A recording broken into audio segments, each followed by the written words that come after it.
گرچہ میں راکھ ہوں، گرچہ میں خاک ہوں۔ حضرت ابراہیم علیہ السلام کو اللہ تعالیٰ نے قرآن پاک میں اپنا دوست قرار دیا ہے۔ ان کی جتنی تعریف قرآن پاک میں کی گئی ہے اتنی تعریف کم ہی کسی نبی کی گئی ہے۔ غالباً یہی سبب ہے کہ حضور پاک صلی اللہ علیہ وسلم سے صحابہ کرام نے درود کے الفاظ سیکھنا چاہے تو آپ نے انہیں درود ابراہیمی سکھایا، جس میں حضور پر اسی طرح رحمت اور برکت کی دعا ہے جس طرح حضرت ابراہیم پر رحمت اور برکت کی گئی۔ قرآن ایک مقام پر ان کے متعلق یہ کہتا ہے کہ وہ بڑے نرم دل اور رجوع کرنے والے تھے۔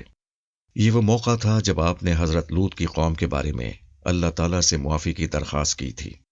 یہ بدبخت قوم بدترین فحاشی میں مبتلا تھی اور اپنی بدبختی اور جرائم کی بنا پر رحم و کرم کے ہر دروازے کو بند کر چکی تھی۔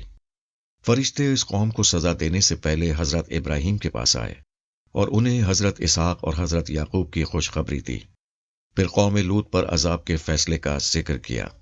اس پر حضرت ابراہیم نے اس قوم کے لیے اللہ تعالیٰ سے معافی کی درخواست انتہائی مؤثر اسلوب میں بڑے اصرار سے کی۔ بائبل میں اس اصرار کی تفصیل آئی ہے۔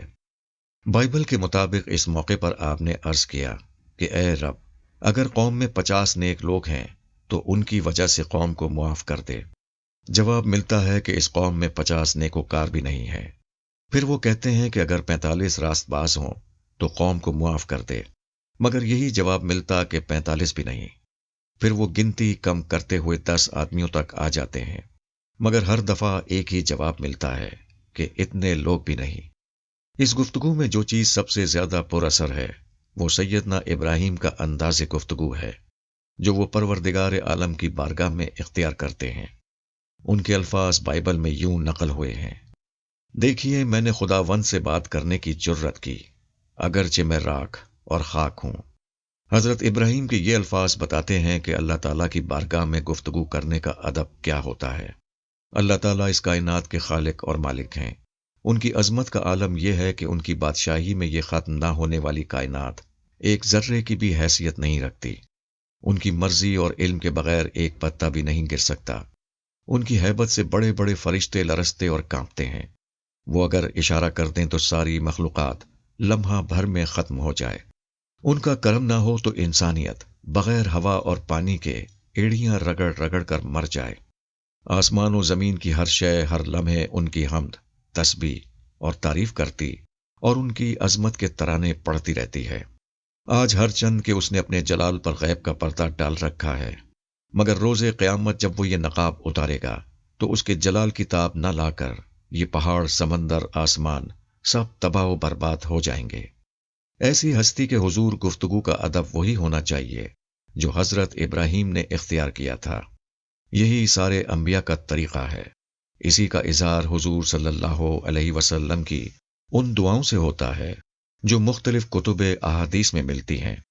تاہم حضرت ابراہیم کے واقعے سے یہ اندازہ ہوتا ہے کہ خدا اگرچہ بہت بلند، عظیم اور صاحب قدرت اور صاحب جلال ہے، مگر اس کے ساتھ وہ بے حد محبت کرنے والا، رحم دل اور کریم بھی ہے۔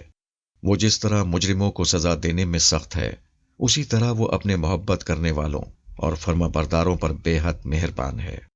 اس محبت اور مہربانی کا اندازہ اس تبصرے سے ہوتا ہے جو قرآن نے قوم لوط پر عذاب کے وقت حضرت ابراہیم کی اوپر بیان کردہ گفتگو کے بارے میں کیا۔ عدل کے تقاضوں کے مطابق قوم لوط کو معاف نہیں کیا جا سکتا تھا، اس لیے ان کے بارے میں تو اللہ تعالیٰ نے اپنا فیصلہ نہیں بدلا، مگر اللہ تعالیٰ کو حضرت ابراہیم کا رویہ ایسا پسند آیا کہ حضرت ابراہیم کے اصرار کو قرآن نے یوں بیان کیا ہے کہ ابراہیم ہم سے قوم لوط کے بارے میں جھگڑا کرنے لگا۔